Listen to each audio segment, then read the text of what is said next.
నిజంగా ఇవే డబ్బు. మొన్నటి వరకు బీహార్ ఎన్నికలైనాయి రేవంత్ అన్న, మొన్నటి వరకు బీహార్ ఎన్నికలైనాయి. బీహార్ ఎన్నికలలో తెలంగాణ గవర్నమెంట్ ఆఫ్ ఐఎన్పిఆర్ ఇప్పటి వరకు తెలంగాణ జర్నలిస్టులకు కొత్తగా ఇచ్చేటువంటి అక్రెడిటేషన్స్ ఎవరు ఇవ్వలేదు, పట్టించుకోలేదు, ఏం చేయలేదు. అగో నిన్న మా జర్నలిస్టులు అక్కడ కొంతమంది, వాళ్ళు శాటిలైట్ అయినా ఏదైనా జర్నలిస్టులే కదా, అందరూ ధర్నా కూర్చున్నారు.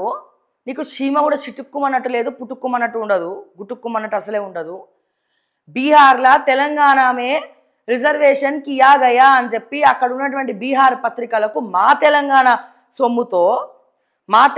సొమ్ముతోటి నువ్వు ఆడ పత్రికలకు అడ్వర్టైజ్మెంట్లు ఇప్పించినావు గవర్నమెంట్ ఆఫ్ తెలంగాణ ఐఎన్పిఆర్ నుండి. ఏ రకంగా చూడాలి? పైసలు ఇవ్వంటావు, పక్క రాష్ట్రాలలో ఖర్చు పెడతావు అడ్వర్టైజ్మెంట్లకు పుక్కట్ల, పైసలు ఇవ్వంటావు నీ ప్రమోషన్స్ కోసము, నీకు మెర్సీ టీం తోటి నీకు ఫుట్బాల్ ఆడాలని ఉందని చెప్పి, దానికి ఏదో తెలంగాణ ప్రజల్ని ఉద్ధరిస్తున్నామని చెప్పి ఉల్టా పుక్కట్ల నువ్వు పైసలు ఖర్చు పెట్టి వాళ్ళని ఇక్కడ రంగం సిద్ధం చేసుకొని వాళ్ళని ఇక్కడ పిలిపించి దానికి అందరినీ కూడా ఇన్విటేషన్లు ఇచ్చి పిలిచి ఖర్చు ఎవరి జేబులోకి వెళ్ళి పెడుతున్నారు? రేవంత్ రెడ్డి జేబులోకి వెళ్ళి పెడుతున్నాడా? గవర్నమెంట్ ఆఫ్ తెలంగాణ జేబులో నుంచి పెడుతున్నారా? ఇంటెలిజెన్స్ చీఫ్ చెప్పాలి, డీజీపీ శివధర్ రెడ్డి గారు చెప్పాలి, ముఖ్యమంత్రి రేవంత్ రెడ్డి గారు చెప్పాలి. ఎవరి సొమ్ము ఎవరు ఖర్చు పెడుతున్నారు, దేనికోసం ఖర్చు పెడుతున్నారు? మా తెలంగాణ ఉద్యమకారులకు భూములు వంచుతా అన్నాడు. ఏమాయే భూములు? 250 గజాల స్థలం తెలంగాణ ఉద్యమకారులకు.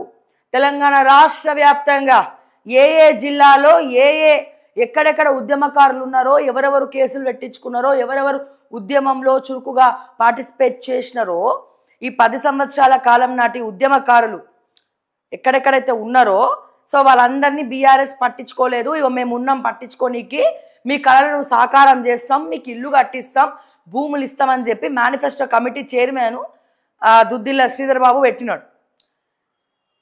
మీరు వాళ్ళకొక్క భూమిగా ఒక పూచిక పుల్ల గజం, మీరు మీ అన్నదమ్ములు రేవంత్ రెడ్డి గారు, మీరు మీ తిరుపతి రెడ్డి, ఫహీం ఖురేషి, రోహిన్ రెడ్డి, ఆ కృష్ణారెడ్డి, ఆ కొండల రెడ్డి, ఆ రెడ్డి, ఈ రెడ్డి అనుకుంటా భూములు దోచుకోవడమే కాదు, మా తెలంగాణ భూములు దోచుకోదినుకుంటా, సెటిల్మెంట్లు వేసుకుంటా, ఆ రోహిన్ రెడ్డి గన్నులు పట్టుకొని, ఆ కొండా సురేఖ మాజీ ఓఎస్డి మనం పేరుకే మాజీ ఓఎస్డి, కానీ ఇంకా పెత్తనం మాత్రం బ్యాక్ ఎండ్ల సుమంత్ షాడో